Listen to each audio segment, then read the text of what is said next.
Welcome to Leeds Rhinos TV Christmas special. Coming up on the show.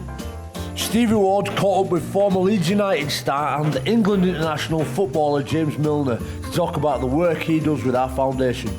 We have a hilarious festive teammates with Ashton and Mikolai. I spread some festive cheer to one of our amazing young fans. JJB met famous Leeds Rhinos fan Peter Snakebite Wright about his career and love for the Leeds Rhinos. And back by popular demand, we go inside one of the players' houses again in another feature of the Rhinos TV Cribs. Speaking of Leeds Rhinos Cribs, we are joined by one of our new signings, Richie, in his current abode here at Wheatwood Hall. Richie, it's very Alan Partridge living in a hotel. Tell us, how has it been? It's been great. It's like a home from home, really. Nice wander around with my slippers on, and it's good. Just make yourself at home here. No, it's been really good. It's been really good. I get my breakfast cooked for me, I get my tea cooked for me, my bed made, so... Can't be bad. I might not leave. It can't be bad. So when are you moving into your home? And explain to us why you're not in your home right now. Yeah, well, obviously I was moving house from Warrington, so I'm in the process of that being finalised, so it should be the next couple of weeks. So.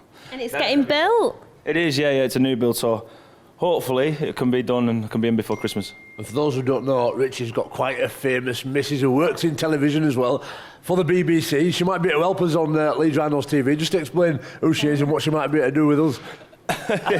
Well, she loves doing mad challenges, so she puts up with me, so there you go. So, she's obviously great in her own right with her working career and that, so but she's currently working at the minute actually. So we're managing childcare at the minute with me being in a hotel, but it's going all right. And does she ever rope you into any TV? Yeah, loads of stupid stuff I've been involved in over the years, but no, it's all good. It's all good fun. And how are you settling in with the boys in your first few weeks of training? Yeah, I'm really enjoying it. I've been really impressed. I'm impressed with the infrastructure and everything, and then obviously the way the young lads and the way everyone's been training, it's been very impressive. So no, I'm looking forward to it.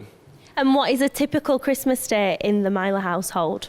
Well, we're normally all over the place, really. Like last year, we spent it in the snow, up in the mountains in a log cabin, which was bonkers, but yeah, something a bit different. So, no, this year it'll be probably at the mother-in-law's, and we'll be having proper turkey dinner.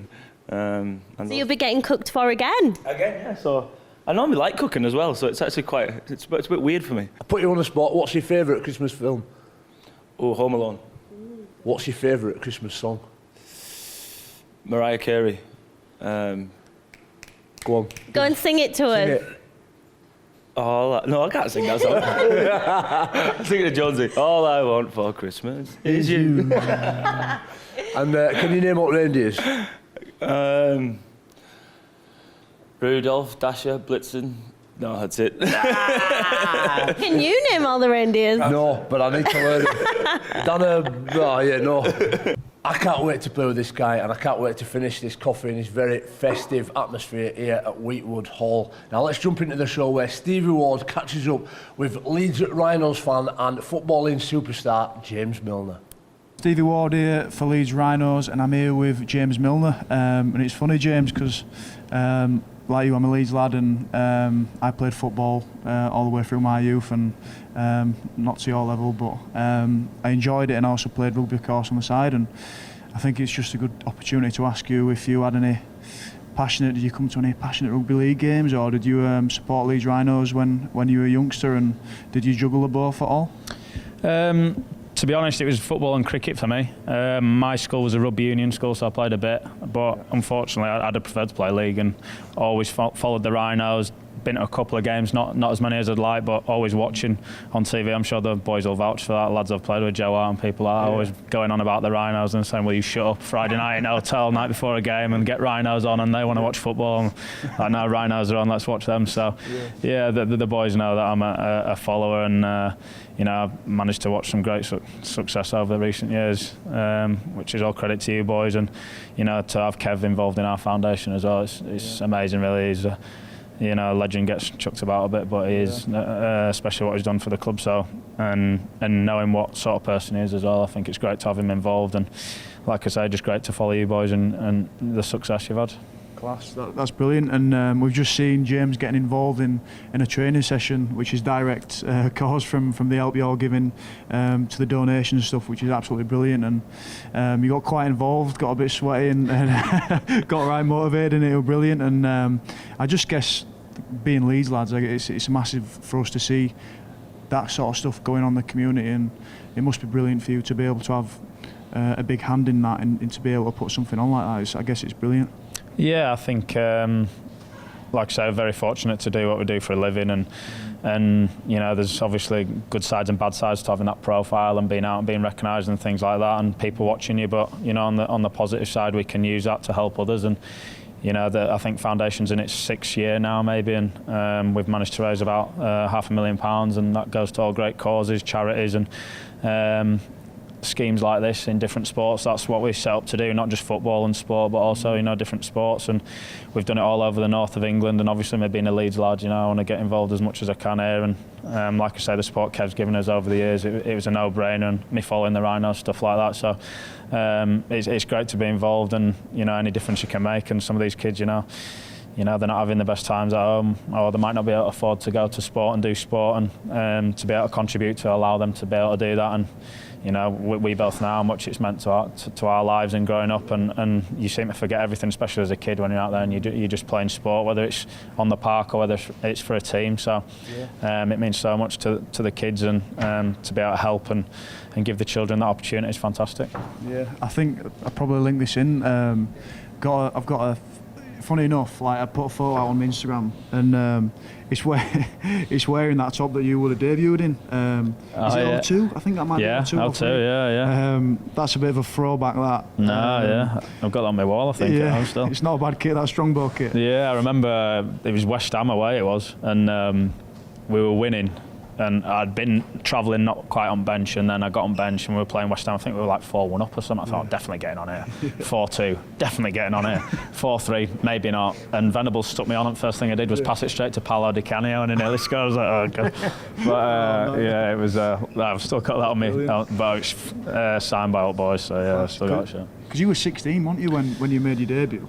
I mean, I played when I was 18, but I think those 2 years would have made a massive difference. And I know from like pressure-wise, it kind of just flies over your head when you're that young, because you're doing everything you love. But is there any ways that you dealt with that pressure, or you look back and think that you maybe done things differently, or that you're glad that you were thrown in at the deep end at that age? No, yeah, I think you have to be lucky that you've got a manager who trusts you, and you have to take a chance when you get it. But I think looking back now, thinking how young I was, and obviously I'd done my GCSEs a few months before, and then playing first team and things like that, it did go quick. And you think back now and you realise how young you were and how small I looked, especially in that kit. The kits were massive back then as well, not like this tight gear you're wearing anyway. But you know, if there was a strong wind, I'd have taken off. But yeah, it's mad looking back now, but I think it makes you grow up quickly. You have to adapt, and you know, then obviously the physical side comes out. I think with you boys, I don't know how that would be different. Obviously it's a lot more physical, and maybe 16, would you be developed enough unless you're early enough? I don't know whether you'd be able to deal with it in rugby. I mean, you'll tell me better than football's slightly different. I think you can get away with it at times, but